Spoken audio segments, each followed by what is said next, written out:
When I'm teaching, I've used this to teach both MBAs and executives. Typically, I have 60 to 90 minutes with that kind of an audience. And so what I focus on is the self-awareness piece, and in particular, so some perspective taking there, right? This is my communication style. How may others be interpreting my communication style? That's not the way I intended, right? So being aware of that. And then some skills for identifying and managing existing communication challenges. So things that people have experienced in their past, or that because, for example, if it's an MBA team, we have lots of experience of common communication challenges in MBA teams, so we can give them some of those examples as well. So when I'm teaching, particularly undergraduate students, and also I've done some mid-level management training, and with this kind of audience, I tend to have a longer period of time, so I have about 3 hours.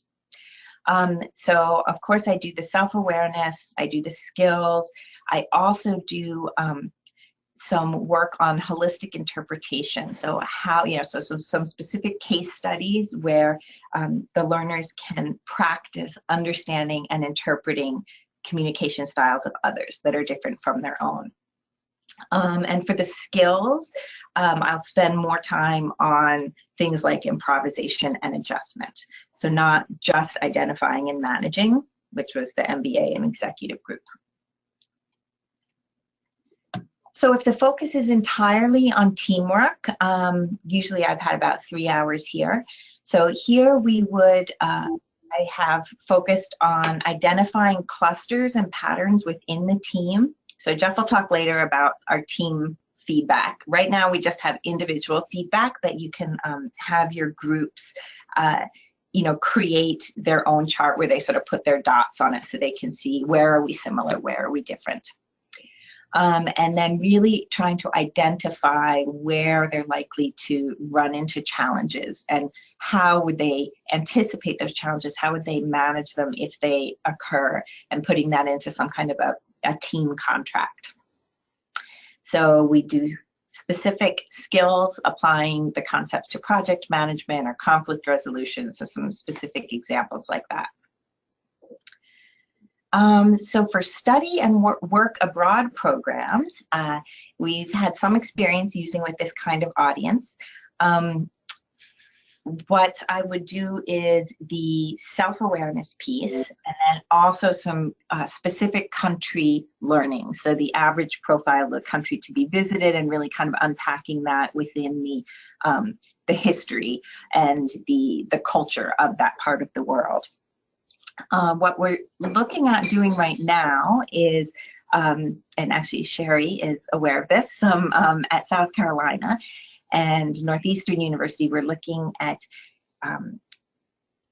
giving students the intercultural communication edge training and knowledge and toolkit before they go on study abroad, and getting some other measures before and then after their study abroad program. So we can look at whether this intercultural communication training has a positive impact on their study abroad experience, their reports of, feeling like they were able to cope and be understood and understand others effectively, and things like that.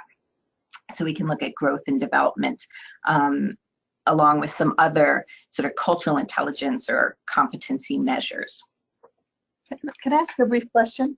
Yes, please. When you say that there's the self-awareness and the average profile of country to be visited, is it meant to be the profile of these dimensions?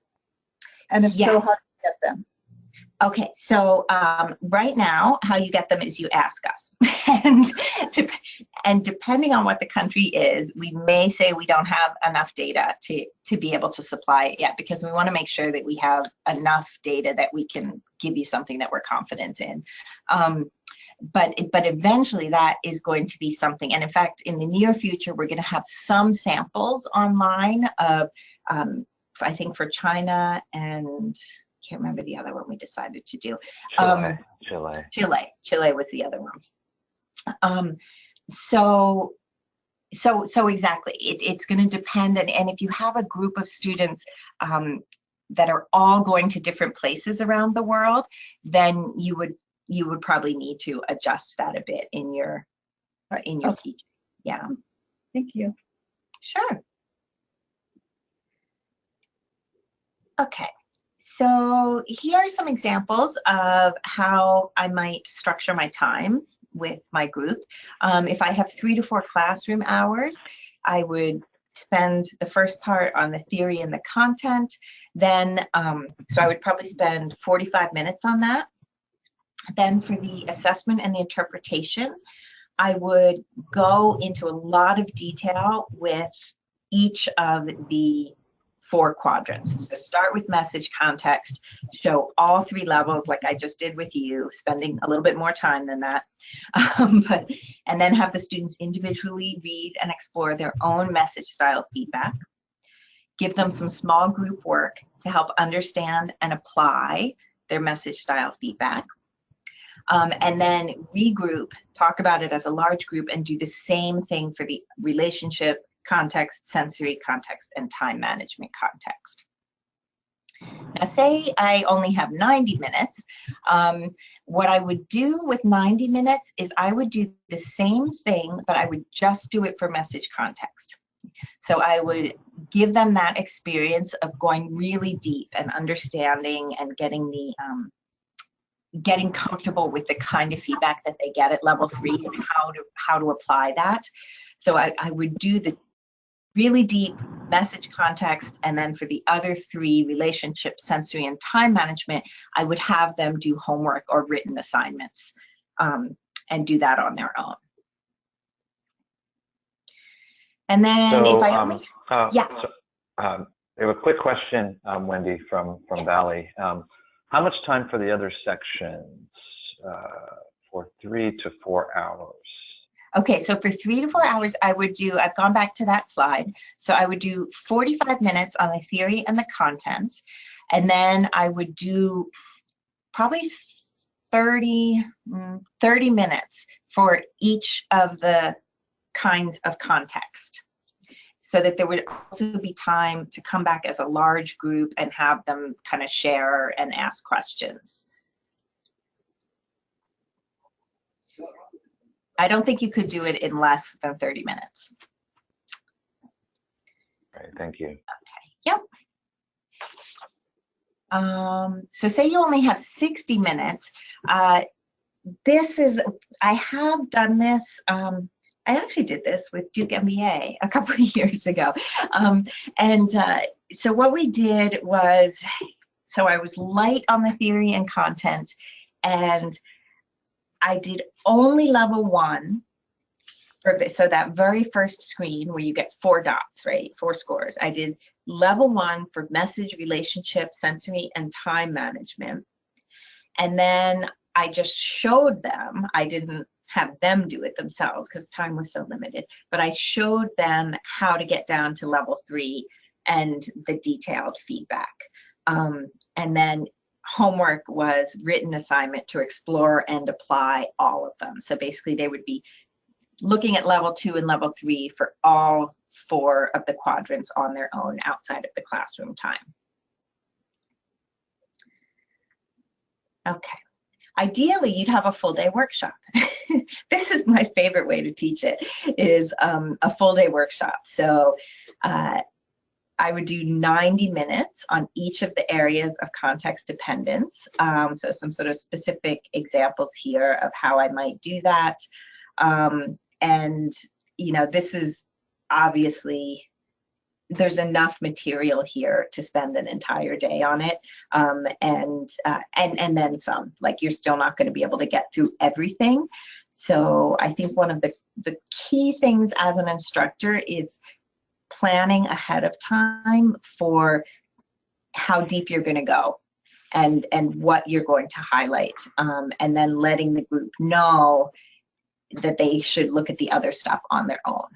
Because when we've tried to go like into every single, all 28 subscales, it's information overload for a lot of people, and then they end up not being able to have any clear takeaways. So it's sort of important to really think about that ahead of time. Okay, let's see. Questions on that, on any of the ideas for how to schedule your time when you're teaching it?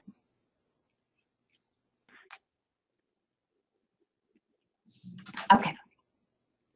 So here I just want to give you some examples of some teaching materials that I've used. I actually have some new cases that I don't have in this presentation, but I just piloted them at CITAR, the CITAR conference last week. And so those should be available in the next couple weeks once my colleagues have had a chance to look at them and add their 2 cents. But what I'll show you here is how the activities you can frame depending on your audience, and then how you can also frame your activities to do group work versus individual.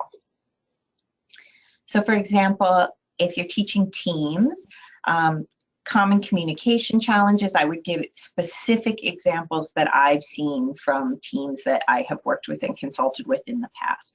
I know Mark Brown has enough to probably fill an encyclopedia of these examples. So here's one where you disagree, you want to debate, but a teammate withdraws from the discussion. You regularly arrive on time, just as things are getting started, but your teammates stage an intervention claiming your chronic lateness is rude and disrespectful. Here you want to contribute, but you can't get a word in edgewise, right? So these are, I would give them one of these. And then in their small groups with their feedback, what does it mean? How do you feel in this situation? How do you react? What's the impact on the team process?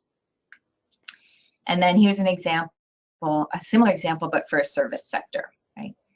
So you ask a customer to have a seat while you look up their account.